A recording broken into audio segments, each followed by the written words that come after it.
All right, everyone, here we go. Very excited for another Wayside Furniture Blend & Son Studio C session. I'm Chad Miller here in the room with a whole bunch of Summit members here on a beautiful weekend afternoon to check out music and stories and conversation from Toronto-based band Valley, joining us here from the Great White North. The forthcoming third album titled Water the Flowers, Pray for a Garden is available August 30th on Capitol Records. And Valley, welcome to the Summit FM here in Akron and to Studio C. How are you guys? Good. How are you? Excellent.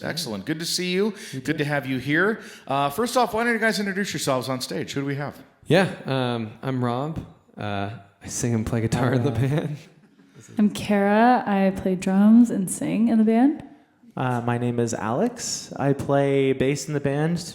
Today I play guitar, and I do some backup vocals sometimes. This is Ferd, everybody. That's Ferd. He doesn't have a mic, but yeah, he has a nice mustache. Oh man, it's pretty good. I wanted to point that out. The handlebar mustache is on point. Excellent. Anybody know any mustache competitions in any local states? We're going to have an air guitar competition at a venue in Cleveland here later this month, but we'll look for a mustache competition. It's giving Ohio. It's giving off that Raleigh Fingers 70s baseball player look. I love it. Yes. You threw a knuckleball or what? Yeah. We'll work on it. We're at a high school. There's a baseball field out there. We'll play catch later. All right. Anyway, all right. So we have Valley here for a Wayside Furniture Blend & Son Studio C session, and just making the rounds throughout the country, sort of reintroducing themselves. And we'll get to that here in a bit. But let's do your song. What song do you guys have for us first? We're going to play the title track of our upcoming record. It's called Water the Flowers, Pray for a Garden. It's one of the first songs that kind of was planted for this new era. We wrote it a long time ago over Zoom during the pandemic. There's that era of the pandemic when every artist was just like making it work by working on Zoom. We wrote a lot of songs just with friends, kind of just incubating at home, and one of them was this song. We wrote it with our friend Chase, who plays in a band called Coin, and basically, this song sat in the fridge for a long time, but little did we know it was like the beginning of the whole new era and of this record cycle, and it's a really special song. It's just about kind of this idea of blind devotion to something and understanding that sometimes you don't have to, necessarily get sad or cry about everything. You can sometimes just laugh things off and trying to be a little bit more positive about life and honesty and conviction. And it's called Water the Flowers, Pray for a Garden. 1, 2.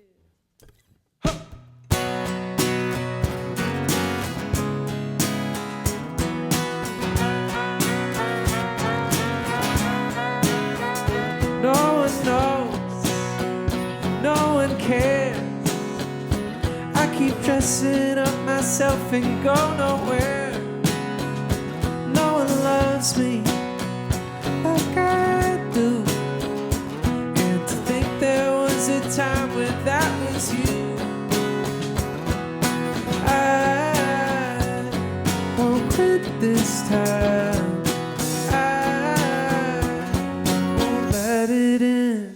I guess that I really laughed and cried about my problems when honestly I don't know how to solve them. Oh, water the flowers, pray for a garden, 'cause honestly I'm just all out of options. I showed up, cut my hair, threw a party for myself, but no one's there. No one hates me like I do. Driving past your house, I'll blow a kiss for you. I'm such a sentimental, cynical head in the cloud. I guess that I really laughed and cried about my problems, and honestly I don't know how to solve them. Oh, water the flowers, pray for a garden, 'cause honestly I'm just all out of options. Good waste in the sunlight, it's always the right time. Just hoping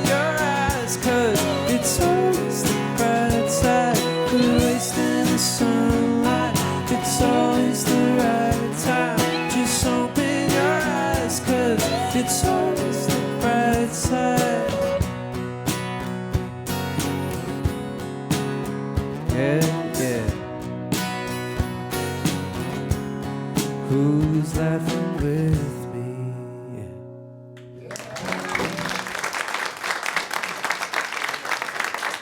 Thank you. Very good. That is music from the Toronto-based band Valley, joining us here for a Wayside Furniture Blind & Son Studio C session at the Summit FM, and gearing up for the release of their forthcoming third album, Water the Flowers, Pray for a Garden. That's available August 30th on Capitol Records. And, you know, you guys have been around a long time now. I mean, since 2016, you've been nominated for a Juno Award in your native Canada. That's, of course, Canada's version of the Grammys. But you know, recently you had a bit of a turning point last fall, working on things out, just working things out amongst yourselves. You discovered an old demo version of that song, which kind of sort of launched itself as a presentation of a new path forward for the band. And you sort of alluded to that at the beginning of that, but how so? How did that come about? Yeah, it kind of just came about. Yeah, I mean, like I was saying, just during the pandemic, we were writing songs and didn't really have like I feel like a lot of artists were just kind of stuck and kind of figuring out, oh, what's gonna happen. And I feel like we're very much I call it Frankenstein band, because the way we create is very broken up. And I think I've talked to a lot of artists that work this way. There's a lot of artists that just like go into a room and just like make something in a contained amount of time and it becomes that thing. And we do that too. And this record was very much like that, other than this song. And I think every era there's one song that we kind of like carry over to the next. So Water the Flowers was written at a very like confusing time for us, where we didn't really know what was going on, both spiritually and mentally and emotionally. And it was kind of that one anchor that kept us going. And I think that's why it's the record title. It just holds a lot of, I think, depth and meaning to it. But sure.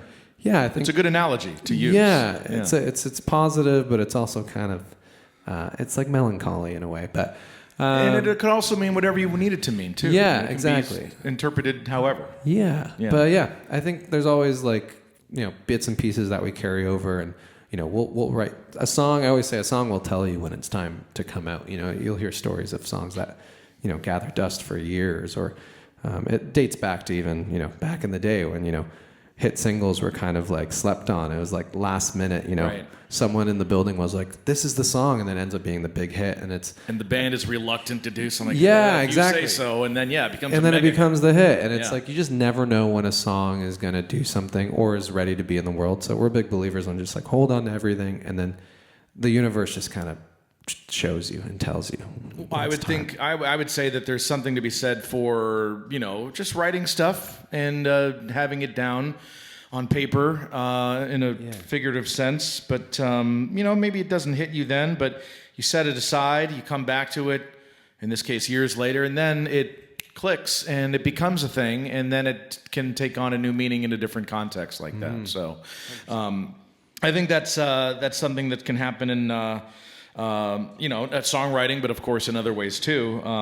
But you know, with that, there's, you know, it all seems like a fresh new start for you guys. I mean, you know, even just a few months ago now, former member Mickey Brandolino decided to part ways to focus on a career in producing, and that's a lot to happen for you guys, I'm sure. Yeah. I mean, that's some heavy stuff, and I'm just curious, you know, how does that I don't know, does it seem like a reinvention, like Valley 2.0, or are you using this new lineup as an opportunity? I mean, where are you at with that, and how are you handling all that? Yeah, I mean, it was definitely tough times. We're dealing with it the way you kind of learn to deal with it. I mean, when you grow up and start a band, I think you just don't think about those things happening. Right. You know what I mean? Like, I feel like when we were starting out, you kind of just put your hands in and you're like, we're doing this for life. We're doing this for life. And then Right. that's kind of the bond. Go team. The classic, you know, it feels like the Goonies. But then life happens, you know, people change and people grow, and you know, that's the hardship of being in a band. It's a very unique situation. It's like a four-way marriage, and you're owning a business, you're running. You have to be creative. You have to create a culture. You have to do all these things together, and still be happy at the end of the day when you go to bed. And I mean, we're dealing with that. I mean, it's definitely tough. Like, we love him and we miss him, but it's also, you know, we couldn't hold him back and say, don't go. Like, when you have another calling, Right. that would just be mean. And Yeah, actually, it's funny you're wearing a Vampire Weekend t-shirt because I just listened to an amazing podcast with Rick Rubin talking to Ezra with like a 2-part series. And I actually got a lot of hope from it because he talked a lot about Rostam leaving. Yes, and that's Rostam was such a thing. big, important Integral piece to of that that band. band. I always called him the secret weapon of the band. He because was. The sounds and the songwriting and the textures, all of that. Yeah. And like they were okay. They kept making albums and arguably grew. And it's like, it gave me a lot of hope where it's like, it just made me realize that, other people have been there too and have gotten through it. Sure. And Ezra talks about it in such like light and they're still friends and they still make music together, but it's like, it's just in a different context and it's still special and the bond's there. So I think we're just kind of taking it day by day where, we figured it out with this record a little bit. We went away to a cabin for a month at the lowest point, like right after Mickey left and made this album. So I guess the healing and the grief and everything is just in this album, and it's not a mean record. It's just a very honest record of where we were at, and Where I think you're we at this point made in this life. album to get through it, and now we're through it, and we're kind of reflecting on it more. So. Well, I want to get to that story in a bit, but I mean, well said. I mean, just weathering through it as you go along. Yeah. And time will take care of that as it does. Time does it all. Time takes the edge off everything, as I always say. Well, Valley, the band from Toronto, Ontario, is here from their forthcoming third album, Water the Flowers, Pray for a Garden, available August 30th on Capitol Records, sharing songs and conversation with a room full of Summit members. Another Wayside Furniture Blend & Son Studio C session. And let's do another song next. What do you have for us coming up? We're going to play Bass Player's Brother. This is like the one escape song on the record, I keep saying. It's just the one time, because the record is pretty serious. It's stages of grief. It's us really processing life. But this is like the one escape song of the record where we kind of wrote a story a little bit. It's kind of like a classic Americana 90s love story in a song. And it's cute. I love this song. And it's just fun to play live. Wait a second. But you're Canadian, so would that be Canadiacana? Yeah, technically. Yeah, okay. Canadiana. But that's the thing with being from Canada. That was a joke, by the way. No, I love it. But it's true. Being from Canada, you get so fascinated with like an Americana story, and like I feel like a lot of our music that we make, is kind of us picturing life through the lens of like how we grew up. Because even though we're kind of side by side, growing up in Canada, you still see America through like a filter of like the movies and New York and LA and all these things. Like I feel like growing up, we were very fascinated with kind of the other side of culture, which was here. And I feel like it's similar to bands in the UK during the British invasion, kind of looking over here. I would throw in rural culture, and yes, the I don't know, the romantic notion of American history as filtered through music and culture here. Exactly. Very much. And that's basically what it is. It's storytelling through that lens. So yes, I totally understand what you're saying. So It's like record labels will like tell you like, they've said to us before, like, don't say whatever. Like, could you imagine if Freddie Mercury was like, that's why they called me Mr. Celsius? Like, no, like it had to be Fahrenheit right. Those talking things. about yes. being meters of age, as opposed to feet. We can't say 19, you say 21, or you know what I mean, or like the spelling, color. Like the labels have literally told us like switch this word, and I've always because wondered about that, our population is 40 million, yours is 400 million, I think. 330 million. 330. Wow. So we're not gonna cater to the people that like you have to cater to the wider audience, which is your country. Yes. America the Great. Right. America the Great.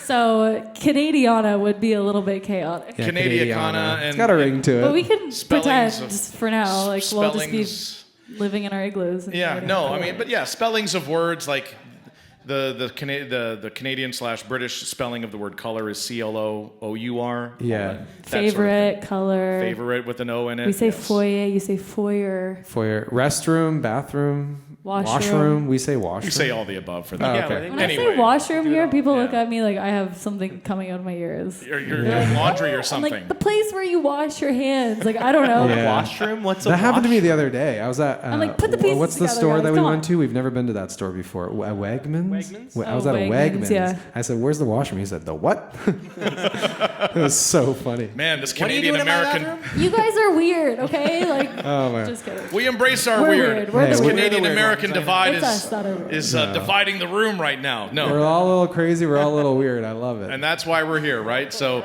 anyway, Valley here to perform a new song. This is bass player's brother, you said, correct? Yes, bass player's brother. Here we go. 1, 2, 1, 2, 3, yeah.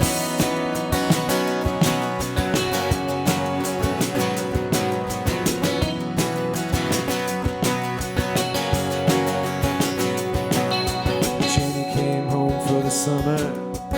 She fell in love with the bass player's brother, playing cop undercover.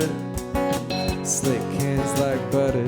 He had a buzz cut, August of 90. She was a boxed-out blonde in a pipe dream. Love is a car chase, crashing the mistakes. Sooner or later, you're packing a suitcase, singing like, come on, baby, tell me that you hate me. You're running in circles in my mind. Heartache to heartache, give me some time, love, baby. Say it's me that's got you running in circles in my mind. Heartache to heartache, it's alright. Hot blood in the summer. She fell in love with the bass player's brother. Couple years down the gutter. But Janie, you can't change her. Like a haircut, Mr. America. He took your paper heart just to tear it up. Love is a car chase, crashing the mistakes. Sooner or later, you're packing up, packing up, packing up. Come on, baby, tell me that you hate me. I'm running in circles in my mind. Heartache to heartache, give me some time, love, baby. Say it's me that's got you running in circles in my mind. Heartache to heartache, it's alright. Oh no, it's alright.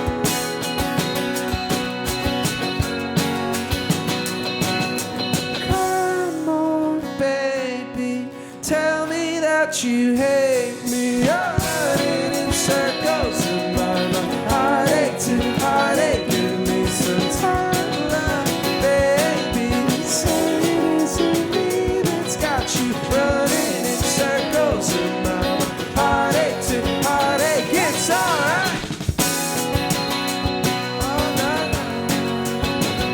it's alright. Come on, baby. Come on, baby.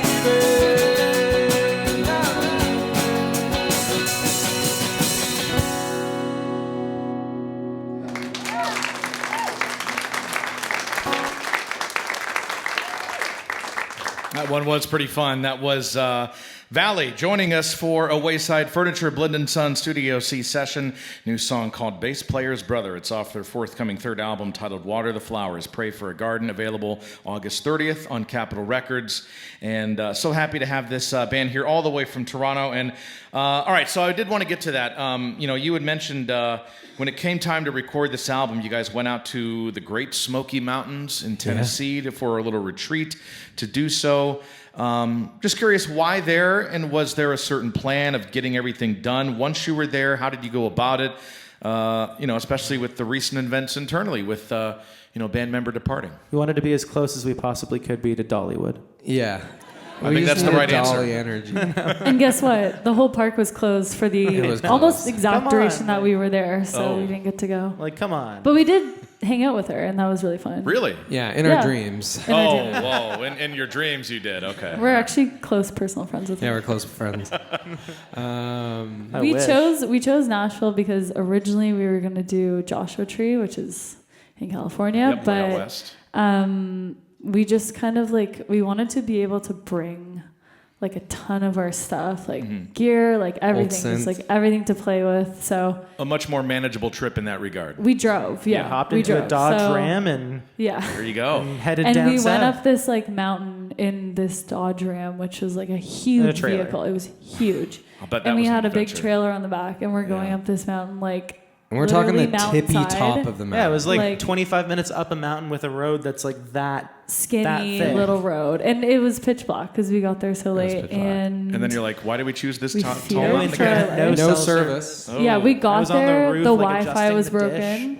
We just like dropped off the face of the earth. Like everyone we were texting while we were on the way just suddenly did not hear from us for 4 days, like because the Wi-Fi Yeah. broke. You are remote. And we were very remote, Yeah. and we chose Nashville too because the producer we worked with, Chase, he's from Virginia or West Virginia.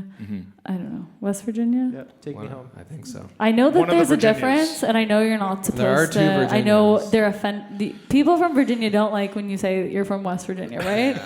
Is it like a North and South Dakota They will thing? correct you. Like West Virginia is like okay, but anyways, it was closer for him to drive and come like there and back a little bit because he's in his own band like that tours and like does his own thing. So What band is he in? He's in Coin. Oh, Coin. Yeah. Okay. So, yeah, we were really lucky to have him for like the whole month, but he had to leave a couple times, so it was just more manageable. But also, we love Tennessee, and we went to Nashville for like a week, and we worked with some friends of ours. And Yeah, we got cabin fever. We had to leave. Yeah, we needed to. It was leave. getting wiggly weird. We needed to leave. We We needed went to internet. the Titanic Museum. We Have you did? guys ever been there? It was fun.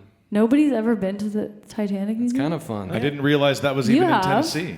Yeah. But Yeah. it's We there's didn't like either. multiple around America. It's like Vegas East. It's like That's a good way of putting Sevierville? it. Nashville Yeah. can be like that. Sevierville yeah. is very Vegas. That's like- very true. but it was like cool. Niagara But Falls. you mentioned though, so you mentioned that that Chase from Coin, well, he sort of guided you along the process, right? And once you got there, I guess that you know sat down to record this record in Tennessee, but you kind of got in your feelings a little bit and really focused in that regard. How did that recording of that album turn out in that way then?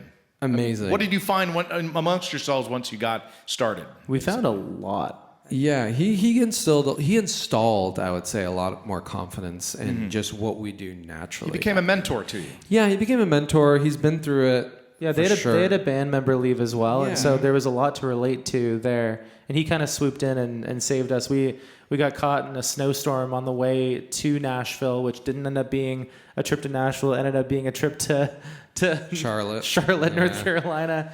Yeah, we got stranded there. That was where it kind of began with yeah. his like installation of like just confidence and ability to believe in what we're doing. And I think coming into this album, we struggled a lot with our identity, and I think he found our identity again. And I think he pulled it out of our like first record, because our first record we're so proud of. It's like a cult classic in our fan base, and Yeah. and then as we tried different things, we grew out of certain things and tried making music in a bunch of different ways, and we're so thankful for it. But I think we were sitting at the end of that cycle pretty close to calling it. Like at least for me, like we were just very miserable, and it sucked because we just toured like Asia. We played like 3,000 people in Japan. So the idea of like doing that and then not being happy was a really tough thing to battle, because it didn't make sense. It's like everyone around you is like, this is amazing, and it's like, yeah, but I don't feel good doing this. Well, sometimes Yeah. it is very important to have a mentor, other friends lift you up and Yeah. reinstall some confidence in you. That's so important in every facet of life, and I think that's wonderful that he sort of took you under his wing and kind of guided you through that little downturn for you guys. But well, I should mention too, I mean, big things are coming for you. There is a U.S. tour starting September 28th in Philadelphia, and again, you've been nominated for a Juno Award, which is Canada's Grammy. You've been to that award show, I believe, even this year. Yeah. What's it like? How exciting is it to attend the Juno Awards and kind of get all up, just be a part of all that hoopla and celebration? What's that like? it's fun. It's exciting. The You know award what? shows are Where does that fun. happen, by You the way? get- I Is it mean- in Toronto every year? It's in a different province every year. Oh. It's like different state like every year. I love they do that. They rotate like every city, and it's interesting That's because amazing. a lot of cities aren't very big. Like it was in Halifax, Nova Scotia this year, which is not a huge city, but Right. it's fun, and we got to go there and just celebrate with our peers and our friends, and we had a couple friends that won a bunch of Junos, and we just got to celebrate and just celebrate Canadian music and have a great time with them. So Who was the friends that won a bunch of Junos? Our friends in this band called The Beaches. Oh yeah, we know them. They're Yeah, great. Actually they're a written great alt rock a band. couple songs. Yeah, with them she wrote 2 songs on the new record. Really? Yeah. Yeah. Yeah, they're a great alt rock band. They had a lot of success this They're year. amazing. Oh, they're fantastic. Yeah. They're some of our good friends. It's amazing. Yeah. Well, that's very cool. Valley, joining us here for a Wayside Furniture Blend & Son Studio C session for our Summit members, all the way here from Toronto. Valley going to be releasing their forthcoming 3rd album, Water the Flowers, Pray for a Garden, on August 30th via Capitol Records here in the States. We got one more song from you guys. What do you have for us next? We're going to play the first single that came out for this record. I think it's been getting some airtime, I believe, which has been amazing. But yeah, it's called When You Know Someone. First song that came out, not the first one we wrote, but it felt right to put this one out first. And yeah, we had a really good time making it. It's kind of a blur, but Kara plays harmonica on it. That's the ongoing joke right now. I hate is that. because That's we my introduced brand. Kara as the harmonica. We have this whole bit right now on this tour is our manager. Once we were at like Apple Music at this like big Apple Music interview, big event, meeting a bunch of important people, and our manager just goes up to one of them and just goes, "This is Kara, the harmonica player." Introduces Kara. Not the way it's not our. I don't not even Kara, play our it. drummer. Kara, our harmonica. There isn't even player. harmonica on the album. It's just literally for stuff like this. Oh, by the way, she plays drums too. Yeah, she plays Oh, drums. by too. the way. Sing, You're like, I also play drums, Introducing but- someone as a harmonica player is just hilarious. I was deeply embarrassed. she's touring the local county jails with her harmonica. Just don't look at me. But without further ado, this is When You Know Someone. Important song. The song's about abandonment. Woo! Okay, 1, 2, 3.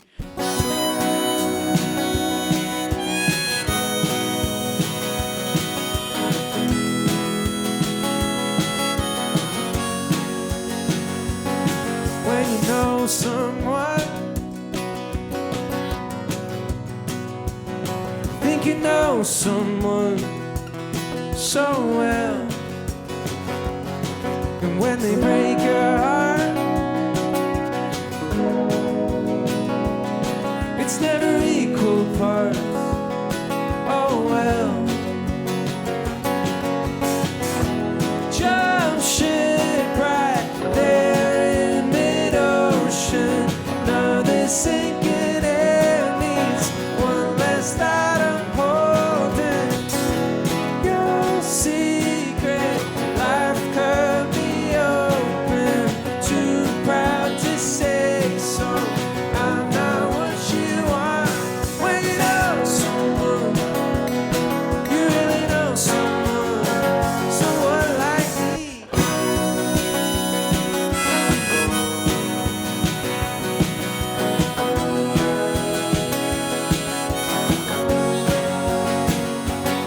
Thought I knew you well, had you to myself. So sick of trying too little and trying too hard, expecting me to find you when you left me in the dark. From strangers to friends to strangers again. I knew from the start this is how it would end. Jump ship right there in mid-ocean. Another sinking air means one less that I'm holding. Your secret life cut me open. Too proud to say so. I'm not what you are. When you know someone, you really know someone.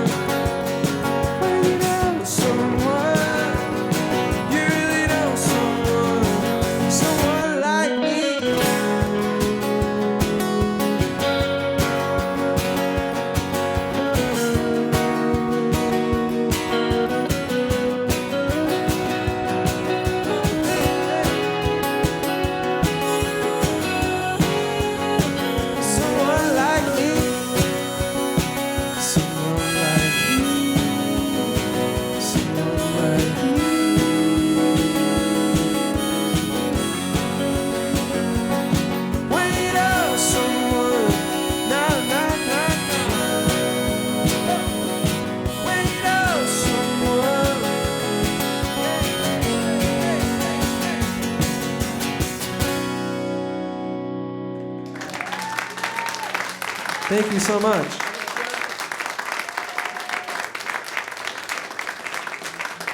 Very good. All the way from Toronto, the young alt-rock band Valley, and sharing songs and conversation with our Summit members as part of a Wayside Furniture Blend & Son Studio C session. Again, the new album, their third full-length, titled Water the Flowers, Pray for a Garden, available August 30th on Capitol Records. U.S. tour starts in late September at Union Transfer in Philadelphia. And so happy and thankful to have you guys here. I know you're making your way around the country doing radio station visits like this, so our members are much appreciative. We at the Summit FM are very appreciative. Thanks for your time and your stories today. It's been great to have you, and one more round of applause for Valley, everyone. Thank you guys so much. Thanks for coming, guys.